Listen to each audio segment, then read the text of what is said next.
አብዛኛው ሰው የእግዚአብሔር በረከት ትልቅ ቪላ ቤት፣ ውድ መኪና ወይንም ብዙ ዜሮዎች ያሉት የባንክ አካውንት ብቻ ይመስለዋል። ነገር ግን ይህን ሁሉ ጊዜ ተባርካችሁ ሳለ በረከቱን ሳታውቁት ዝም ብላችሁ እያለፋችሁት ቢሆንስ? ዛሬ 5 ነገሮችን ላሳያችሁ ነው። እጅግ ቀላል የሆኑ አብዛኛው ሰው በየቀኑ ችላ ብሎ የሚያልፋቸውን ነገር ግን እጅግ ውድ የሆኑ ነገሮች። ከነዚህ ውስጥ አንዱን እንኳን በሕይወታችሁ ካላችሁ እግዚአብሔር አምላክ ገንዘብ ፈጽሞ ሊገዛው የማይችለውን እጅግ ልዩ የሆነ ስጦታ ሰጥቷችኋል ማለት ነው። እስከ መጨረሻው አብራችሁኝ ቆዩ።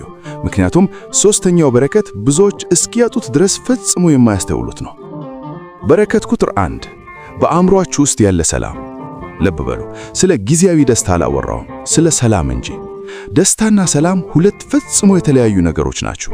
ደስታ ይመጣል ይሄዳል፣ ነገሮች ሲሳኩ ብቻ ብቅ ይላል። ሰላም ግን ነገሮች ሁሉ ከባድ በሆኑበት፣ ፈተና በበዛበት፣ ብዙዎች በሚጨነቁበት ጊዜ እንኳን ሳይቀር አብሮ ይቆያል። እና ይህ እጅግ ውድ ነገር ነው። እስኪ አንዳንድ እውነታን ተመልከቱ። ሁሉን ነገር ያሟሉ፣ ገንዘብ ያላቸው፣ ስኬታማ የሚመስሉ ሰዎች አሉ። ነገር ግን ማታ ማታ እንቅልፍ ባይናቸው አይዞሩም። ይጨነቃሉ፣ ይረበሻሉ። የሆነ የጎደላቸው ነገር ስላለ ሁልጊዜም በሩጫ ላይ ናቸው። ነገር ግን እናንተ ማታ ማታ አልጋችሁ ላይ ስትተኙ የሚሰማችሁን ያንን የእረፍት ስሜት ታውቃላችሁ? ሁሉም ነገር የተስተካከለ ስለሆነ ወይንም ችግር ስለሌለባችሁ አይደለም። ነገር ግን በውስጣችሁ የሆነ ጸጥታ፣ መረጋጋት አለ።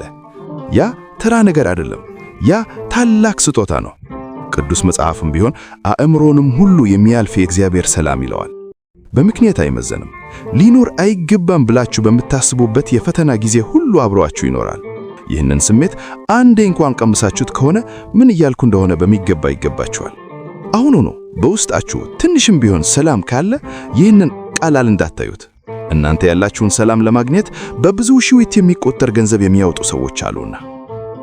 በረከት ቁጥር 2 ዛሬ በማዕዳችሁ ላይ የቀረበው ምግብ። ይህንን ብዙ ጊዜ ሰምታችሁት ሊሆን ይችላል። ለምግብህ አመስግን ሲባል ሰምታችሁ ራሳችሁን ነቀንቃችሁ አልፋችሁት ይሆናል። ግን እስኪ ለትንሽ ሰከንዶች ቆም እንበል። አሁን በዚች ሌሊት በሕራብ የሚተኙ ሕፃናት አሉ። ሩቅ አገር አይደለም፣ ከምታስቡት በላይ እጅግ ቅርብ በሆነ ቦታ። እናንተ ግን ዛሬ ተመግባችኋል። ምግቡ ያን ያህል የተለየ ላይሆን ይችላል፣ ቀላል ሊሆን ይችላል፣ ግን ምግቡ ነበረ። ቀጣይ መቼ እንደምትበሉ ሳታውቁ መኖር ምን ያህል ከባድ እንደሆነ ታውቃላችሁ? አብዛኞቻችን አናውቅም። ይህ በመልባታችንና ባለማወቃችን መካከል ያለው ልዩነት ዓይናችን እስኪታወር ድረስ የረሳነው እጅግ ታላቅ በረከት ነው። እግዚአብሔር ዛሬ እንድትበሉ ግዴታ አልነበረበትም። ነገር ግን መግባችሁ። ይህንን ዝም ብላችሁ አትልፉት፣ አመስግኑበት። በረከት ቁጥር 3 በማንኛውም ሰዓት ብትደውሉላቸው ስልካቸውን የሚያነሱ ሰዎች። ይህኛው ልብን በጥልቀት የሚነካ ነው። እስኪ አሁን ስልካችሁን አስቡት። ሌሊት 8 ሰዓት ላይ ደውላችሁ እባክህ እርዳታ እፈልጋለሁ ብትሏቸው ስልካቸውን የሚያነሱ ቢያንስ አንድ ሰው ብቻ አላችሁ? ዝም ብሎ የማያልፉ ነገ አወራዋለሁ የማይሉ ስልኩን የሚያነሱ። መልሳችሁ አዎ ከሆነ እናንተ በባንክ አካውንታችሁ ላይ የሚታየው ቁጥር በላይ እጅግ ባለጠጋ ናችሁ። በአሁኑ ጊዜ ብቸኝነትና ራስ ወዳድነት በዓለማችን ላይ ካሉ ትላልቅ ቀውሶች አንዱ ነው።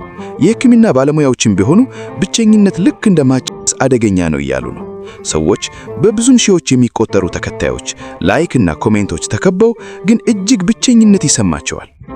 እናንተ ግን ስማችሁን የሚያውቅ ታሪካችሁን የሚረዳ እና ከእናንተ ጋር መሆንን የመረጠ እውነተኛ ሰው አላችሁ። ያ ሰው በአጋጣሚ የመጣ አይደለም፣ እግዚአብሔር በሕይወታችሁ ውስጥ ያስቀመጠው ነው። እና አሁንም ያ ሰው ከእናንተ ጋር መኖሩ ታላቅ ስጦታ ነው። በዚህ ሳምንት ደውሉላቸው። ምንም ፈልጋችሁ አይደለም፣ በሕይወቴ ውስጥ ስላለህ ወይንም ስላለሽ አመሰግናለሁ ለማለት ብቻ። በረከት ቁጥር 4 ዛሬ ጧት ከእንቅልፋችሁ መነሳታችሁ። ይህንን በደንብ እንድትሰሙኝ ይፈልጋለሁ። ለዛሬው ቀን ኢንሹራንስ አልገባችሁበትም፣ ብቁ ሆናችሁም አይደለም። ዝም ብላችሁ አይናችሁን ከፈታችሁ። በስታቲስቲክስ ደረጃ ጤናማ የነበረ እቅድ የነበረው የሚጠበቁት ሰዎች የነበሩት አንድ ሰው ዛሬ በሕይወት አልነቃም። ምንም ማስጠንቀቂያ አልነበረም። መጨረሻ ንግግር አላደረጉም። ማለት የፈለጉትን ለማለት እድል አላገኙም። እናንተ ግን አገኛችሁት። በየቀኑ ተዋት ስትነቁ እግዚአብሔር በተዘዋዋሪ በአንተ ላይ ያለኝን ሥራ ገና አልጨረስኩም እያላችሁ ነው። አሁንም ዓላማ አላችሁ። አሁንም ጊዜ አላችሁ። የምታደርጉት፣ የምትናገሩት፣ የምትሆኑት አንዳች ነገር አለ። አብዛኛው ሰው ይህንን ታላቅ ስጦታ ስለ ትራፊክ መጨናነቅ፣ ወይንም ስለ ቀኑ መጥፎነት በማማረር ያሳልፋል።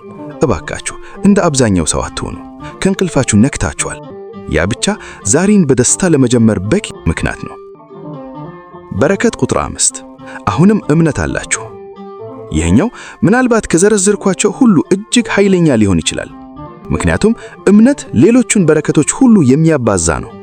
ሰላም፣ ምግብ፣ ሰዎችና ሌላ ቀን ሊኖራችሁ ይችላል። ነገር ግን እምነት ከሌለ የትኛውም ነገር ትርጉም አይኖረውም፣ አቅጣጫ አይኖረውም።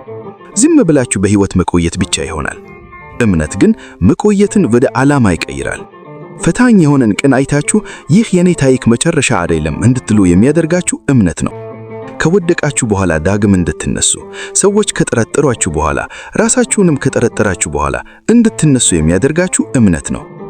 እስኪ ይህንን አስተውሉ። አሁን ይህንን ቪዲዮ እያያችሁ ነው። እነዚህን ቃላት እየሰማችሁ ነው።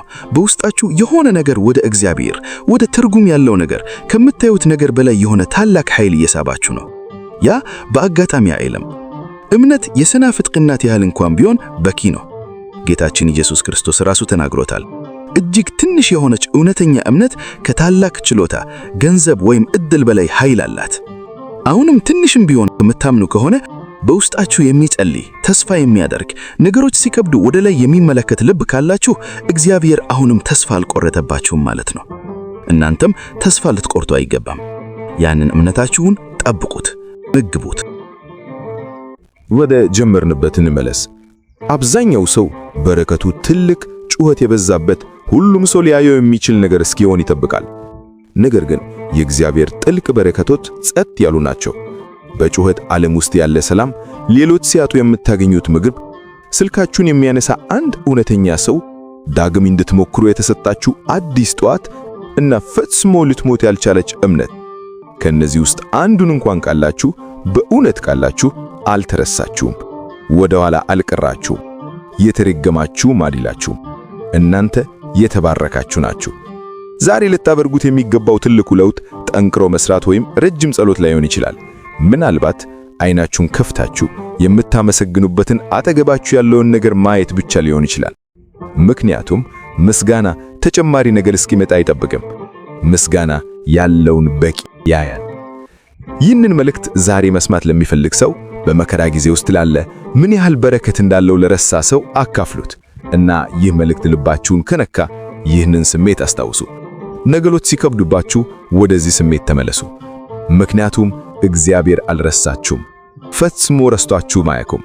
የእግዚአብሔር ጸጋ፣ የድንግል ማርያም አማላጅነት፣ የቅዱሳን መላእክት ተራዳይነት ከሁላችን ጋር ይሁን።